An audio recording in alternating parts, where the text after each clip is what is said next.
Hi everyone, welcome in or welcome back to Between Realms Tarot.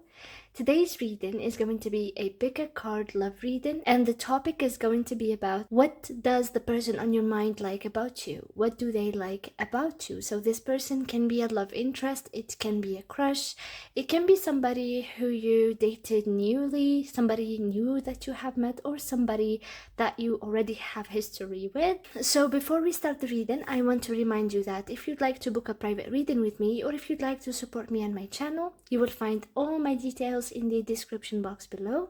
Now let's start the reading. For today's reading, we're going to have 3 piles, and I have picked 3 AI generated images for 3 crystals that I love. For pile number 1, we're going to have this beautiful red jasper.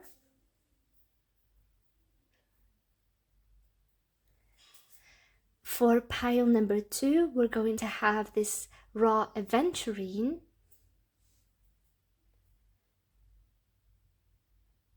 And for pile number 3, we're going to have this beautiful piece of smoky quartz.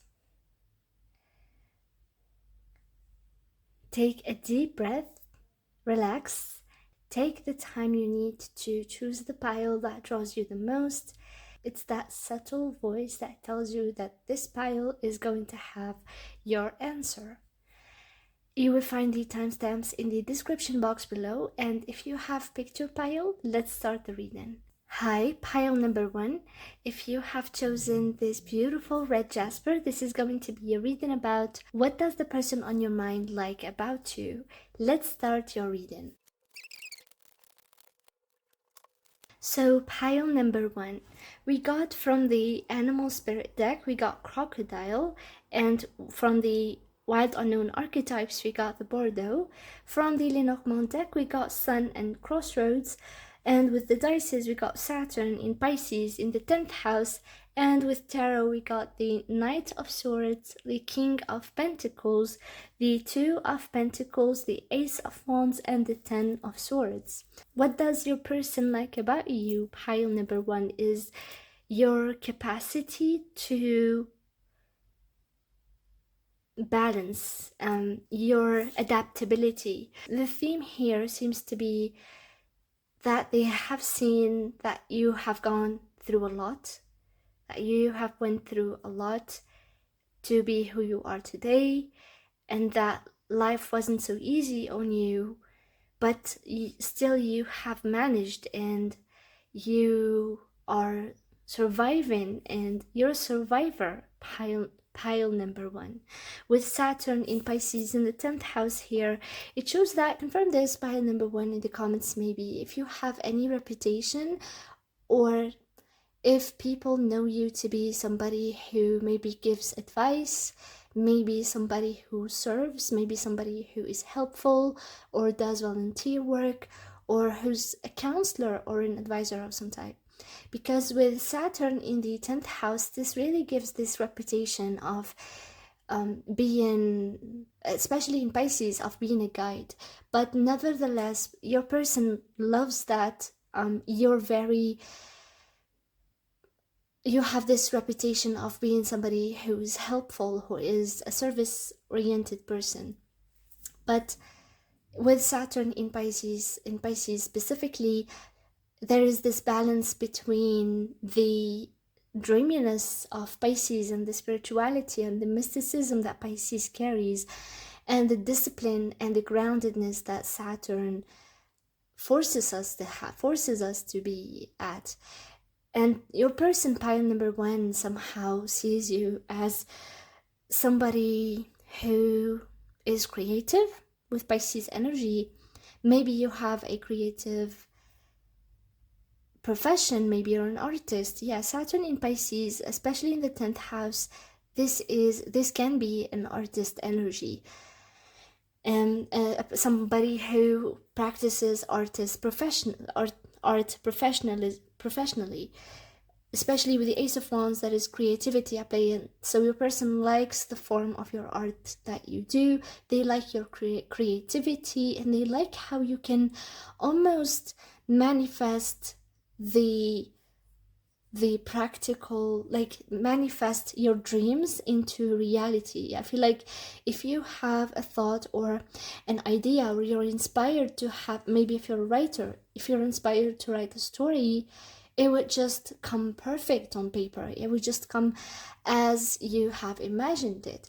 And if you are somebody who's inspired to maybe write a song, to maybe to reflect or process or interpret a certain story that you have went through, or an emotion that you have, you can make it really happen. That's not like, it's like your creative process is very productive. You can be very productive on a creative level, but as I said, also you can be a service mindset. So you might be somebody who likes to help others, and your person likes your compassion, and they like your creativity, and they like your forgiveness. I feel like you can forgive easily, and you can, even though that might result in lack of boundaries, especially with Saturn in Pisces here, it does teach about forming boundaries, because Pisces is a boundless energy, and Saturn is a strict planet. So Saturn here brings the lesson of boundaries. So I feel like that lesson is something that you master already, but you do also have this enormous ability of being somebody who forgives others easier, or somebody who's not vengeful. With Crocodile and the Bardo and the Sun and Crossroads, this seems to have the same message. I mean, the Crocodile and the Crossroads, it talks about the fact that you are not somebody who rushes. You're not somebody who we can call impulsive. You are not somebody who is responsible with their actions and with their words. With the Knight of Swords here and with Crocodile, it's like you understand when it's the perfect moment to act, and when it's a time where you need to stand back and just observe and wait until the right moment. Be patient. I feel like they admire your patience, and they admire how much you're comfortable even in times of uncertainty. Because with Crocodile, this energy is an energy of wisdom, and I feel like that's what your person sees. They see wisdom in you, and that wisdom manifests especially in being patient, and maybe not having fear of missing out, or FOMO. So you're somebody who waits for the perfect moments to act. You can maybe even sense your own energy. You can know when you have energy to act, and when you know that you need rest, you do. And yeah, there's this balance between discipline and rest. And with the Bardo, it feels like, especially that the Bardo reflects the same energy of the Crossroads here. The Bardo tends to be the place of in between realms. That's the name of my channel.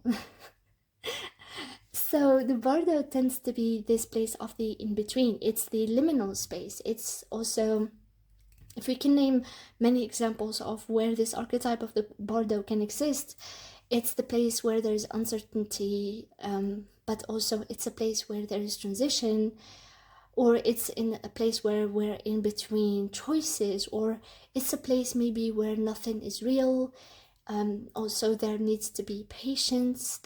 So this person finds you to be quite expansive, because also the Bardo is a place where can be feared by those who cannot be patient with uncertainty. But you, pile number one, seem to be patient even within unknown circumstances. And you seem to be having this expansiveness and understanding of everything around you, in whatever realm you are, whatever, maybe I want to say, environment you are. You tend to have this expansive understanding and this bigger picture view on everything that is around you, and so you don't get lost in the details of the unknown. And when you have that expansive vision, you can easily see things from a bigger picture, which means you can easily be a forgiving person. You can be compassionate. You can understand where people come from, and that's also something that your person admires about you. I feel like you might have given them specifically chances, or maybe an extra chance where they messed up or something like that, and they have sensed that you have this capacity to forgive them and to hold space for them to become a better version of themselves. I'm not saying that that is something that everybody should do. Not everybody deserves that. You do you, pile number one, but everybody deserves a kind of love that really sees their value. And so with the Sun and the Crossroads, it literally has the same energy. And I feel like this person sees you as a guide, or you already practice some kind of a role where you are a guide or an advisor or a counselor for others. You help others, because I feel like you understand the space or the place of uncertainty so much. With the Crossroads here, it means that we have multiple choices. We might even have endless choices, which means that we might not be able to decide, but you are comfortable in that position. You can be patient until a path opens up and you find your way out. And I feel like because of that, pile number one, you were able to help others who find themselves in the same place. You stay radiant here with the Sun. You stay confident. You stay luminant. You stay really like a figure of guidance in these spaces, because you yourself learned a lot through going through these circumstances. So people might find you, this person is specifically might find you like a light in their uncertainty. They might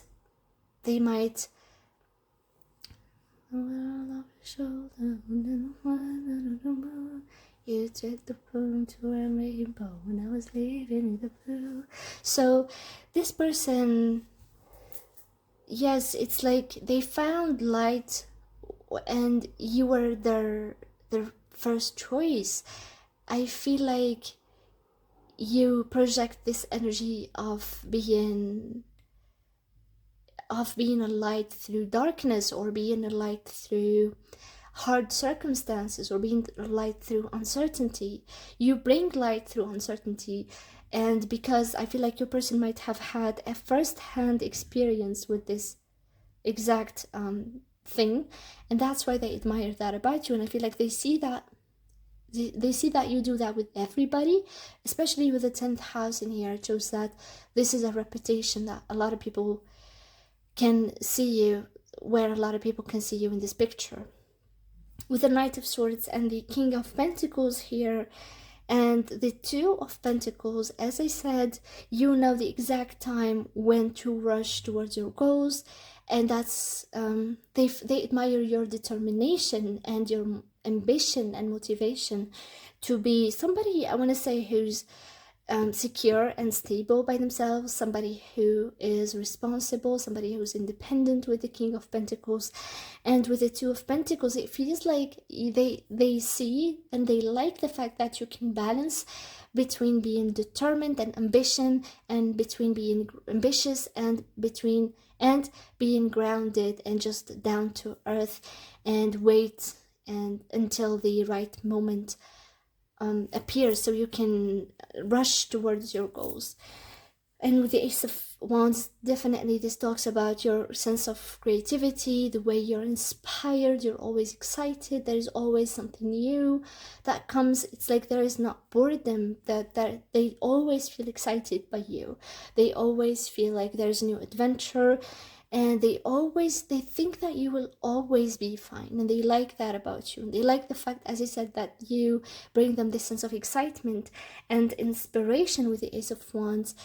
And with the Ten of Swords, it feels like they have seen you going through things that put you down a lot in your life, or you might have told them about things that happened to you in the past, but you still survived, and you still stood up and taking care of yourself and believed in yourself, and really took the measures necessary to survive. So they really admire that about you.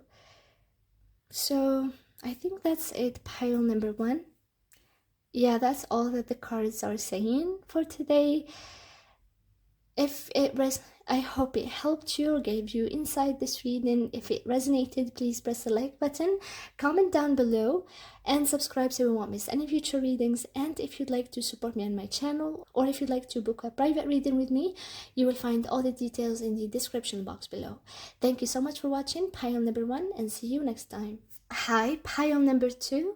If you have picked this beautiful aventurine, this is going to be a reading about what does the person on your mind like about you. So let's start the reading. Pile number 2. We have wolf from the animal spirit of the wild unknown. We have the ocean from the archetypes of the wild unknown. We have mice and scythe from the Lenormand deck. We have Mars in Cancer in the 10th house. We have the World, the 4 of Cups, and the King of Pentacles, and the 2 of Swords and the 3 of Swords. So what does the person on your mind likes most about you is your sense of, first of all, they like a lot of things about you, and the first thing that I can say is they love your ambition, because with Mars in the 10th house in Cancer, Mars in the 10th house talks about ambition. Mars loves being in the 10th house, which is the original house of Capricorn, where Mars admires, Mars exalts in Capricorn.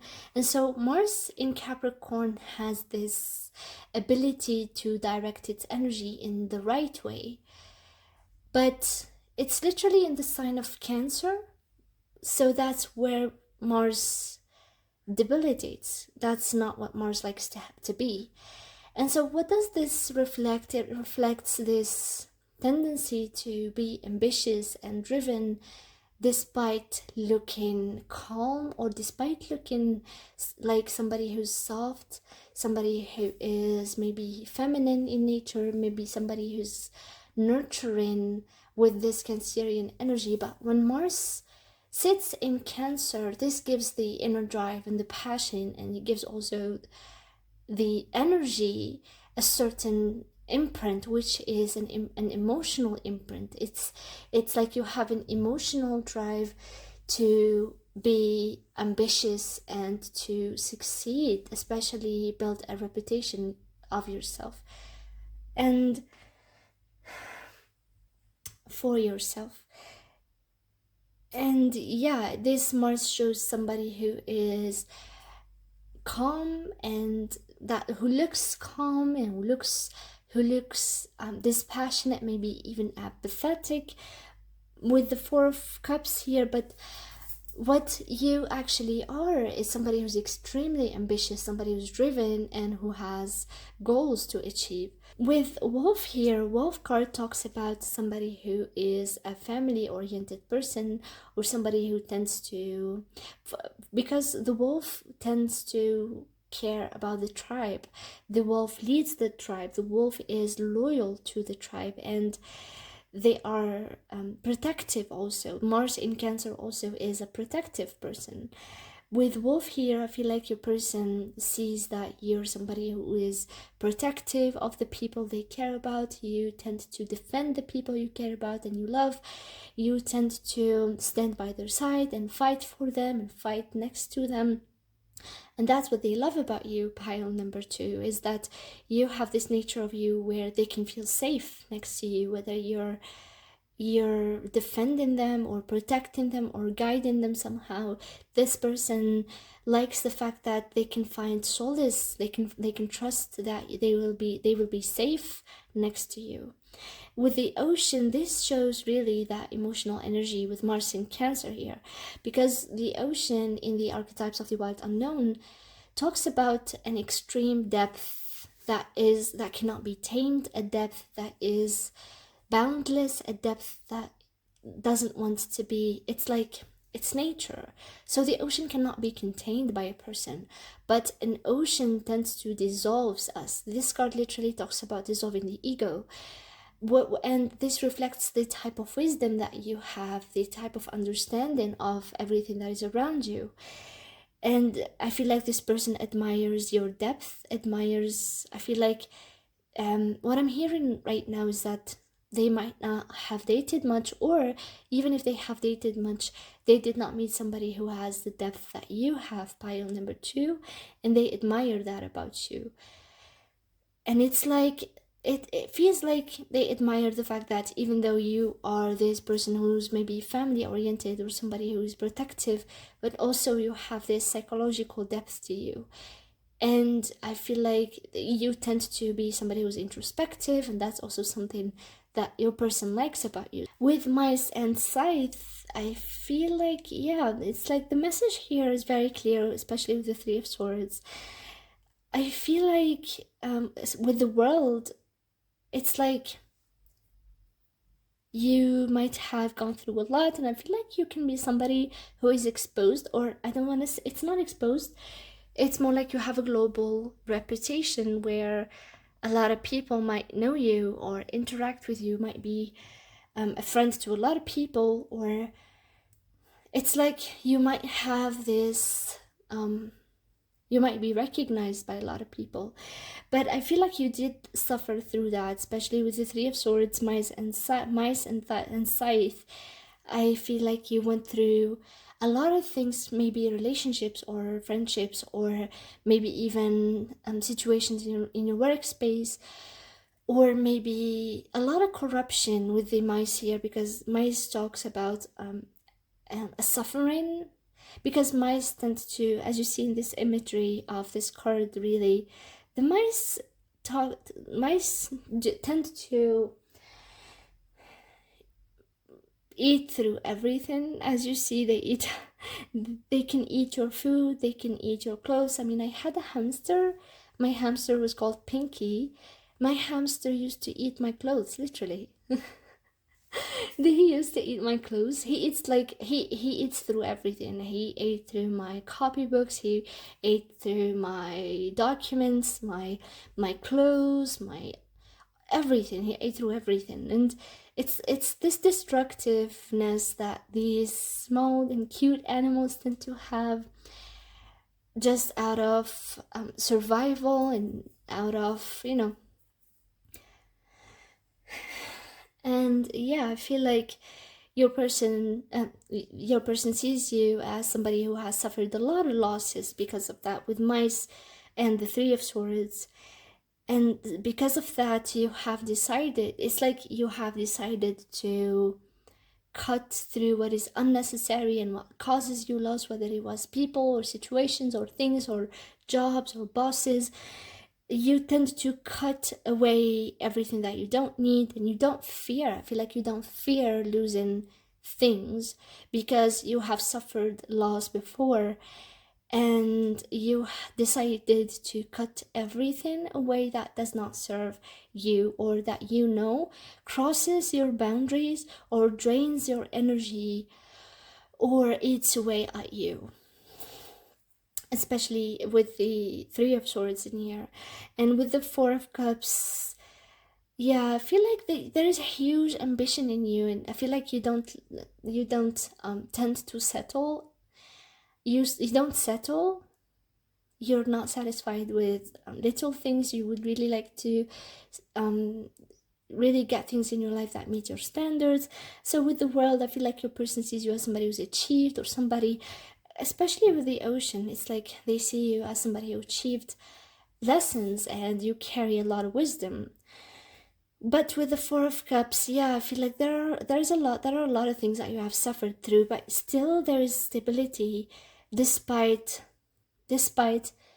not being, despite those periods of loss, and despite those periods here with the Two of Swords of uncertainty. And you still, you know, I feel like if you have a lot of life savings, I don't know, that's something that came through. They admire the fact that you are disciplined enough to have life savings. So your person likes also the fact that you have this emotional resilience and this emotional intelligence and emotional awareness, and you know how to live through periods of uncertainty, or when you feel confused or you don't have options in life. I feel like you're somebody who's dependable in those situations, and you're somebody who can be who will survive through the apocalypse.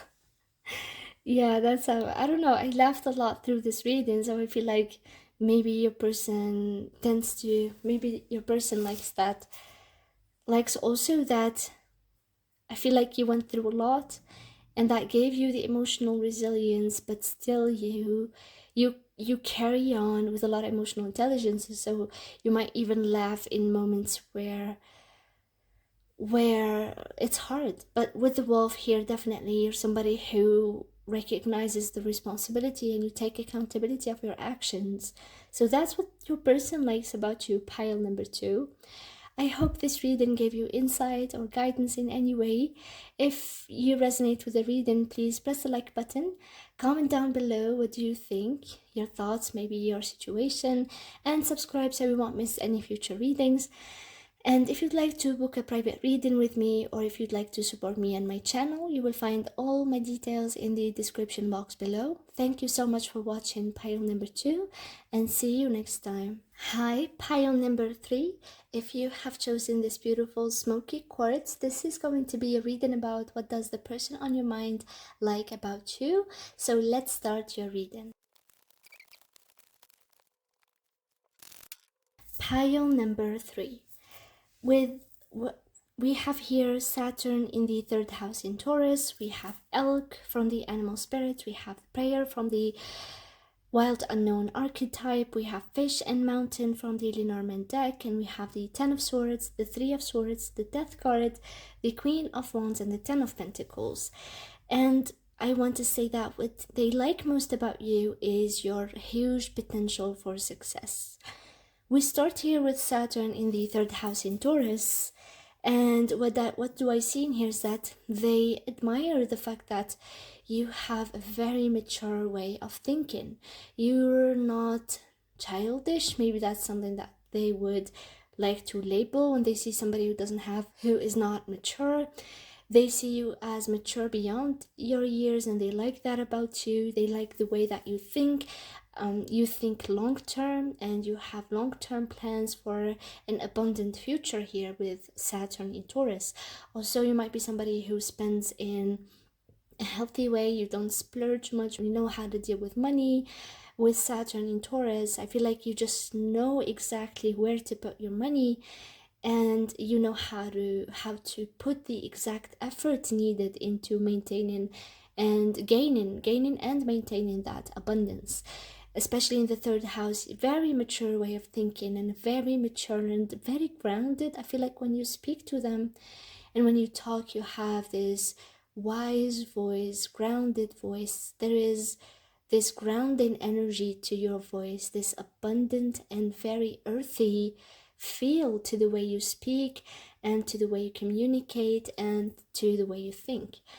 With elk here, the elk also is a Saturnian energy, because the elk reflects the ability to be stable and grounded, to be reliable and materially successful, and that's what they like about you, pile number 3.